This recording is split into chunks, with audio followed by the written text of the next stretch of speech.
This is how you get set up to record on FL the right way. First, you want to go to Options, Audio Settings, and then select your interface. Mine is the H224 by Sterling. A lot of you guys have Focusrites. Most interfaces require drivers, some do not. If it doesn't require a driver, you can use FL Studio ACO. I got my beat here. Let's go ahead and just set that to track 1.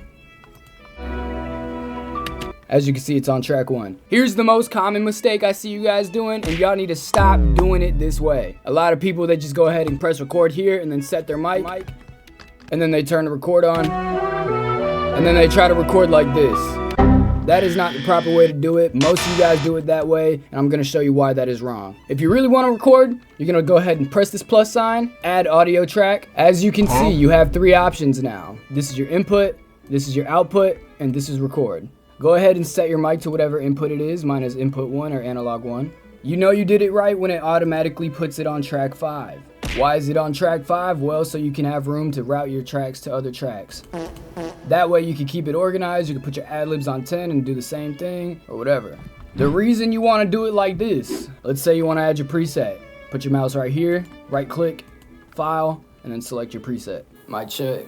Just make sure this is on, or you can turn it on through here, and then this is on, and now you can record. With this up here, you can drag and start wherever you want. Let's say I wanted to start right here. Bow. Just like that. Now I wanted to start here. Yeah. You see how it's not making subtracks yet? What's a subtrack? Well, this is a subtrack. Let's say I wanted to start back here, but these are in front of where I just recorded. It's going to make these subtracks right here underneath. That's how you know you did it the right way. Why is that the right way? Well, let me show you why. I could just go ahead and spam real quick. Now I have multiple subtracks, right? Let's say I wanted to put these on an ad-lib track. Instead of individually putting them all on an ad-lib track like this or whatever, you can just simply take it, highlight it like this, and drag it. And now they're automatically both on track 6, right? If this one is on track 2, cool. And let's say this one's supposed to be just the regular vocals.